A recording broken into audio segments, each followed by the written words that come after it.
I've been asked many times over the last few years why I'm still shooting film in 2024. So I thought I'd address this question in this video, just to give you an idea of why.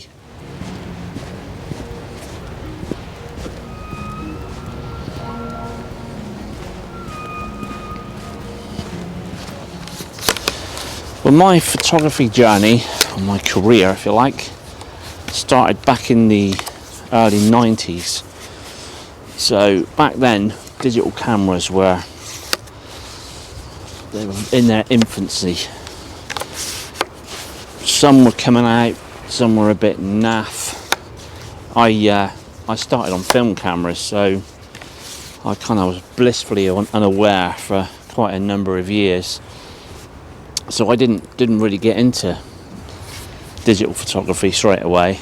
So I was shooting everything from 35mm to sort of medium format, 6x6, 6x7, and also large format, 5x4. So I was kind of engrossed in film photography. By the late 90s, early 2000s, I was shooting professionally, using film, and it wasn't until I think it was about 2005, 2006 where I bought my first digital camera. So back then I was shooting Fuji Velvia pretty much exclusively for my professional work, or my commission work. Slow 50 speed film, which was very tricky to expose, but yeah, great film to use. Now when I eventually went digital, I was shooting film and digital side by side, but I was finding more and more professionally that clients wanted images kind of yesterday, and they wanted it sent via email. So film quickly became not obsolete, but certainly weighing up the costs compared to digital, it was a no-brainer. So I kind of switched to digital, kept a few film cameras for a while, but then slowly over the years they kind of disappeared, and I invested fully into digital cameras.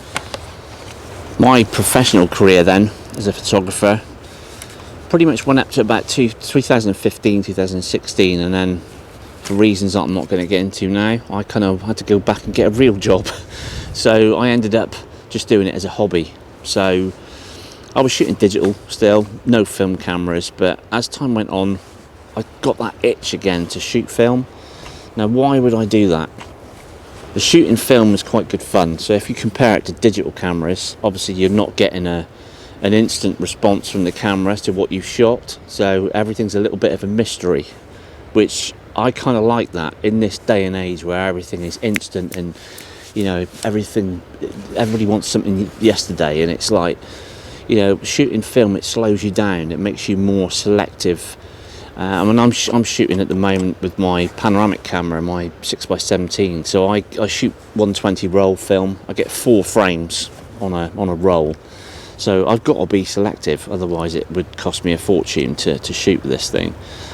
So, you know, I shoot a mix of colour negative, colour black and white and colour, and slide film as well, transparency film. But like I said, I've got to be selective. Now, part of the fun for me has always been the hunt for the image. So it's kind of tracking things down, setting it up, the actual whole process of making the shot. The actual results at the end have always been a bonus. You know, they're not the be-all and end-all for me, which I know sounds crazy, but having come back to film photography, that's kind of changed. Film is tangible. You can pick it up, you can put it on a light box, you can go to the printers with it, get it printed, and it just becomes completely different. And I think overall it's that kind of slow process that I like. It's the anticipation. I enjoy waiting for the results to come back. Now I tend to process my own black and white film now. I do get my colour stuff done by a lab, so there's always that anticipation there. But even shooting black and white and developing that myself, it's, you know, you've got that kind of eagerness while you're developing it. It's in the developing stage. You pour out all the chemicals, you get to that stage where you pull it out of the reel, and hey presto, fingers crossed, you've got some images. Now that's a great feeling. So combined with the actual hunt for the shot, that's what it's all about for me. Now, because photography is no longer my main source of income, it's certainly taking the pressure off as far as getting out and creating new images. I love the process, and there's no pressure to produce anything that's going to sell, which I was always up against when I was shooting professionally. So it's quite freeing. Now combine this with shooting film, and like I say, that whole process just slows down and you can be more considerate of what you're shooting, and it's just it just brings that enjoyment back to it. I got to a stage where I'd burnt out photographically, and I was just shooting stuff to meet clients' needs, which was okay. It's putting money in the bank, but it was a bit soulless. So obviously now just shooting for pleasure. I mean, obviously I'm doing stuff for YouTube, but it's a whole different ball game to shooting professionally. It's a much more relaxed thing. It gives me an excuse to get out and shoot stuff that I wouldn't normally shoot, and it's good fun and it's relaxing. Above all, it kind of, photography for me now is an escape. It's kind of getting out, standing behind the camera, composing images, and just breathing in fresh air, and just that whole kind of process. And I'm a creative person as it is, so this for me is my kind of way I let off steam. Now this brings me on to the question of if film has got any relevance these days. Well, yes, I think it has. Certainly in my case, it's kind of rejuvenated my passion. And I think there's a big resurgence in film recently. You see it on YouTube, you see it in the fact that manufacturers of film products are starting to, their products are going up, they're bringing new products in. So it's all good. It's all going in the right direction. And I think there's a lot of younger people that are getting into photography, and certainly film photography, and it's considered cool to shoot film. Which is quite funny, but it's good. It's a good thing. My view is my photography now, because I'm not reliant on it commercially. I'd like to pursue other options. I'm kind of thinking of doing an exhibition at some point, maybe even a book at some stage when I get even older, when I can still walk and get out and actually shoot stuff. I'd like to think that these film images would end up being immortalised in a book, which would be great. So yeah, I think it's definitely relevant. And the other question is, I shoot digitally as well still. Will I carry on shooting digitally? Well, yes. I think both formats or both systems work side by side, but you have to kind of think of them differently. Film is a different animal to digital shooting. You've got to actually approach it in a different way, I think, and vice versa with digital. If you want a filmic look, shoot film. If you want a digital sharp, pin sharp look with no grain, shoot digital.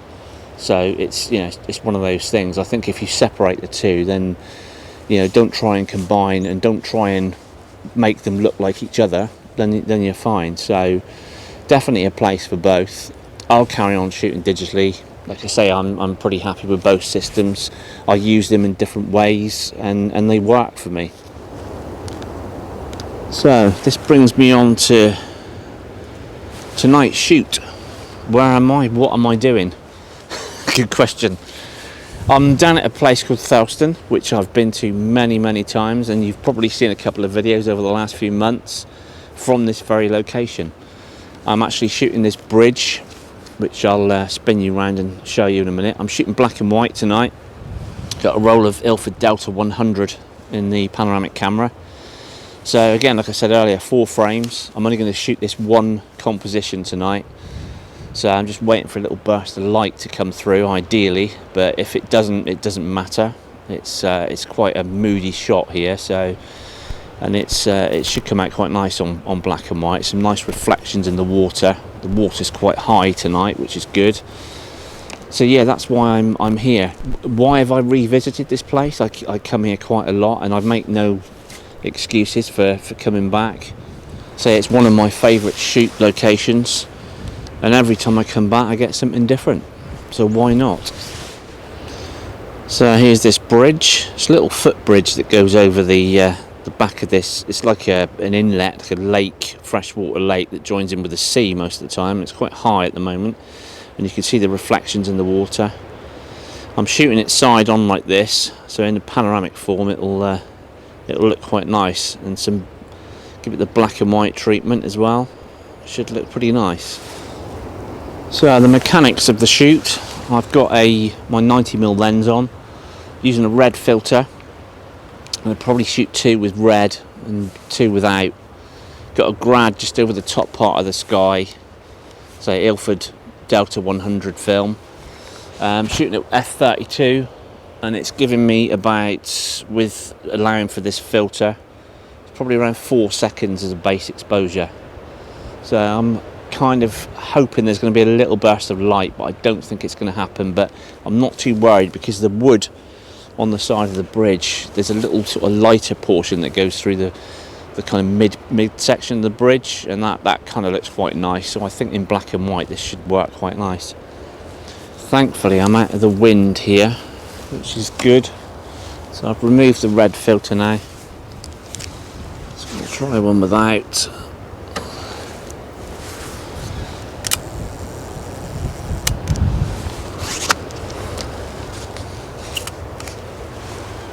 Like a sleigh, the slow process, and the fact that I've got no idea whether these are going to come out, which is all part of the fun. Okay, so that's 4 frames. I'm going to get these back home, process them, get them scanned, pick the best one and pop it up on the screen for you.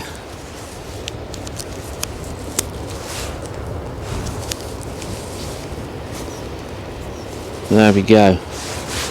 Well, hope you've enjoyed this. Hope I've answered some questions. Please let me know what you think. Join me next time, where I'm going to be shooting something a little bit different with my Mamiya C330. Keep an eye out for that. That'll be out soon. But for now, I'm going to pack up, defrost, back in the van, and go home. So I'll see you next time. Tired of taking, I can't get enough of this old world.